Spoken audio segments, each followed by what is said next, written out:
Hello दोस्तों, कैसे हैं? आई होप सब लोग अच्छे होंगे। कितनी भी खराब स्थिति में आप लोग क्यों ना हो, हमसे तो अच्छे ही होंगे।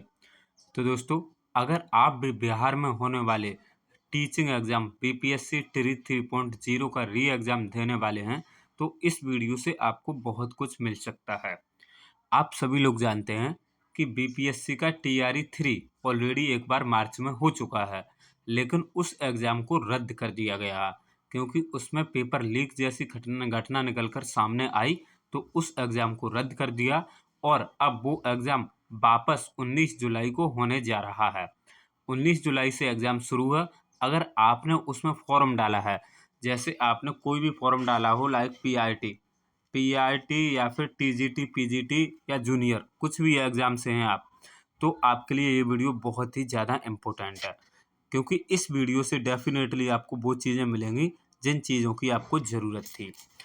तो सीधी सी बात तो ये है कि आपका एग्ज़ाम 19 तारीख से, अभी के लिए 19 जुलाई से शुरू हुआ। अगर आगे बढ़ता है तो वो बाद में पता चलेगा। अभी तो आप इस स्थिति को मान के तैयारी करिए। अब सबसे बड़ी बात निकल के ये आती है कि बहुत से लोगों के लिए ये वाला एग्ज़ाम जो है वो करो या मरो की स्थिति का है।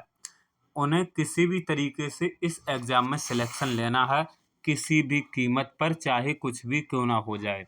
दिन भर पढ़ना पड़े या फिर रात भर पढ़ना पड़े, उन्हें इस एग्ज़ाम में सिलेक्शन लेना है क्योंकि बहुत से लोगों के सामने बहुत ऐसी परेशानियां हैं जिसको बताया नहीं जा सकता। मतलब एक तरीके से ऐसे समझ लो, उन लोगों की आखिरी होप ही ये एग्ज़ाम है। मतलब बहुत से लोग तो ऐसी स्थिति में हैं सुसाइड कर लेने वाले, लेकिन सुसाइड किसी को करना नहीं है, बिल्कुल भी कभी भी ऐसा थॉट भी अपने दिमाग में नहीं लाना है। लेकिन हम जानते हैं कि ऐसी स्थिति हज़ारों विद्यार्थियों के सामने है कि इस एग्ज़ाम में सिलेक्शन हो जाता है, तो ये उनके जीवन का अब तक का सबसे बढ़िया घटना घटित हुई कोई भी घटना ऐसी समझ लीजिए जो सबसे अच्छी घटित होगी। अभी तक उनके जीवन में ऐसा कुछ भी नहीं हुआ है जिससे उन्हें बहुत ज़्यादा राहत मिली हो। तो ऐसी स्थिति हज़ारों विद्यार्थियों की है कि नाउ और नेवर, डू और डाई की। तो चलो सबसे पहले हम बात करते हैं कि ये एग्ज़ाम कब होने वाला है। तो एग्ज़ाम आपका होगा 19 जुलाई को। तो आज हम जब ये वीडियो बना रहे हैं तो आज है 13 जून, ठीक है? 13 जून है और अगर हम बात करें तो आज से कितना समय बाकी है, तो देखो आज हमारे पास जो 13 जून है तो अभी इस 1 मिनट, हाँ, अभी जून में ही हमारे पास अभी 17 दिन है। कितने दिन है? 17 दिन, क्योंकि 13 तारीख आज हो गई, 17 दिन जून में है। और अगर 19 से एग्ज़ाम है तो आप अपने घर से एग्ज़ाम देने भी निकलेंगे तो उधर 16 दिन मान लीजिए, 16 तारीख तक। 17-18 को आप ट्रैवल करेंगे, 19 को आप एग्ज़ाम देंगे। तो आज से 35 दिन शेष हैं आपके एग्ज़ाम में। अब अगर 35 दिन शेष हैं तो आप 35 दिनों में बिल्कुल वो पढ़ाई कर सकते हैं जो कि आपके बीपीएससी ट्री 3.0 री एग्ज़ाम में पूछी जाएगी। देखो, बीपीएससी का एक अलग पैटर्न है। ऐसा नहीं है कि आप लूसेंट पढ़ के जाएंगे और बीपीएससी में सिलेक्शन ले लेंगे, बिल्कुल भी नहीं।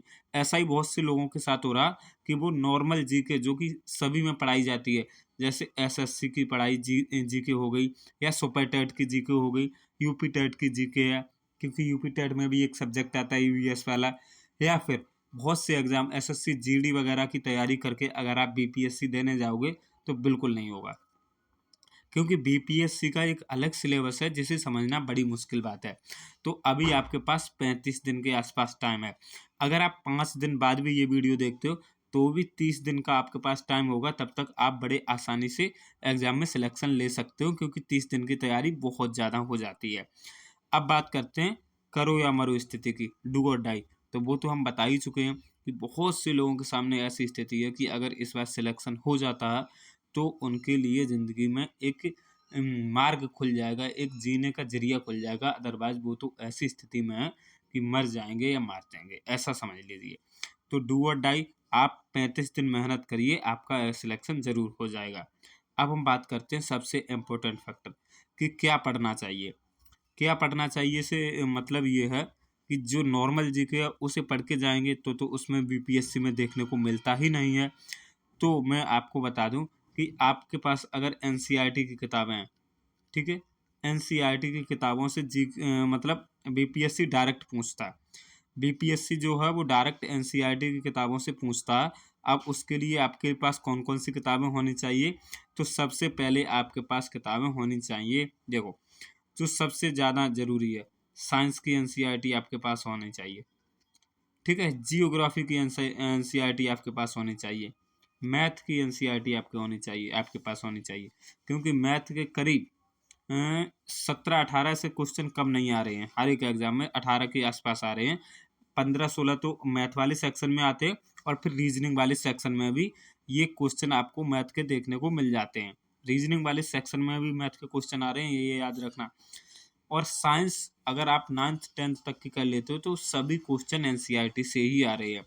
जियोग्राफी भी एनसीईआरटी से आ रही है। बाकी आपको करंट अफेयर का भी ध्यान रखना है। चलो ये चीज़ें हम आपको और बाद में डीपली बताएंगे कि क्या पढ़ना है। उससे पहले ऑनलाइन या सेल्फ स्टडी, तो देखो अगर आपसे कोई कहता है कि सेल्फ स्टडी कीजिए, तो अकेले सेल्फ स्टडी से देखो आज की डेट में समझ में बच्चों को आता नहीं है कि सेल्फ स्टडी कैसे करनी है। और ऑनलाइन, ये भी अकेला ऑनलाइन ये भी सही नहीं है। आपको इन दोनों ही चीज़ों का कॉम्बिनेशन करना है। जैसे कि आपको पता कि भारत की अर्थव्यवस्था मिश्रित अर्थव्यवस्था है, पूंजीवादी भी है और समाजवादी भी है, ये दोनों ही उसमें मिश्रित रूप है। तो आपको यहाँ पे पढ़ाई में भी ऐसे ही करना, ऑनलाइन भी करनी है और सेल्फ स्टडी भी करनी है। जहाँ पर ऑनलाइन से काम चले वहाँ पर ऑनलाइन कीजिए, और सेल्फ स्टडी चाहिए वहाँ पे सेल्फ स्टडी से करनी है। जैसे कुछ लोगों को मैथ नहीं आता, अब वो मैथ की किताब लेके बैठ जाएंगे, तो ऐसे हो ही नहीं सकता है कि वो मैथ सेल्फ स्टडी से कर लें।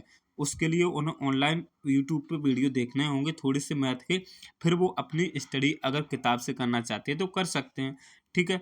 करंट अफेयर आप ऑनलाइन ही देखेंगे, क्योंकि हम भले ही स्पीडी पढ़ लें, लेकिन एक दो बार अगर ऑनलाइन की चीज़ें हमारे दिमाग में जाती हैं वीडियोज़ के थ्रू, तो फिर वो स्पीडी भी कारगर साबित होती है।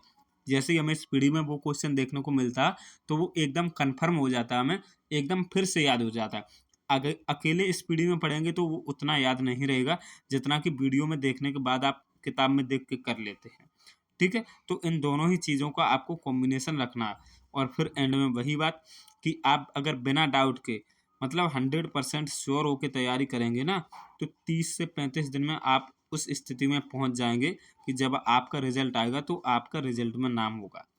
समझ सकते हैं वो चीज़, इमेजिन करिए कि जब आपका सिलेक्शन हो जाएगा, रिजल्ट लिस्ट में आपका नाम होगा, ठीक है, तब आपको कितनी खुशी मिलेगी। तो एक तरीके से ये है कि आप अपना जो भी 100% एफर्ट दे सकते हैं वो दीजिए। 30 से 35 दिनों की बात है, आप एक कमरे में बंद हो जाइए, कहीं आना जाना बंद कर दीजिए। समझ रहे हो, हम ये नहीं कह रहे हैं कि आप कमरे में बंद हो जाओ तो बाहर ना निकलो, मतलब आप मनोरोगी हो जाओ, ऐसा नहीं है।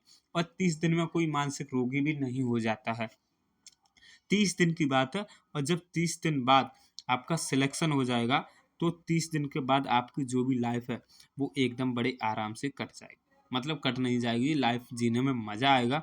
तो ये 30 दिन है, आप इन 30 दिनों में कुछ भी हो जाए, पढ़ाई पढ़ाई और सिर्फ पढ़ाई, चाहे घर में लड़ाई हो या किसी से भी हो, आपको सिर्फ पढ़ाई करनी है। तो उम्मीद है आपके लिए ये वीडियो थोड़ा मोटिवेशनल साबित हुआ होगा, ठीक है। इस वीडियो को बनाने का पर्पज़ यही रहा है कि कुछ लोग जो ऐसा समझते हैं कि अब 30 दिन बचे या 35 दिन बचे, अब हम क्या कर सकते हैं। तो देखिए असली पढ़ाई जो होती है वो 30 से 35 दिनों की ही होती है। आप बिल्कुल ज़ीरो पे तो होंगे नहीं, ऐसा तो है नहीं आप बिल्कुल ज़ीरो पे हैं, आपने बिल्कुल अभी तक पढ़ाई नहीं करी है। पढ़ाई की होगी, थोड़ी सी करी होगी, लेकिन सिलेक्शन वाली रेस में नहीं होंगे। तो आपको सिलेक्शन वाली रेस में आने के लिए 30 से 35 दिन बहुत इनफ हैं, और आप इन 35 दिन पर अपना 100% एफर्ट दीजिए। बाकी जब सिलेक्शन हो जाए तो इसी वीडियो के नीचे कमेंट कर दीजिएगा कि हमने आपका वीडियो देखा था और हम मोटिवेशनल, मतलब हमें थोड़ी सी प्रेरणा मिली कि हाँ हम कर सकते हैं। तो फिर वो तो बाद की बात है, कोई भी आपका वर्ग क्यों ना हो, पीआरटी हो या फिर जूनियर हो या फिर टीजीटी पीजीटी हो, आप 35 दिन 100% दीजिए, आपका सिलेक्शन ज़रूर होगा।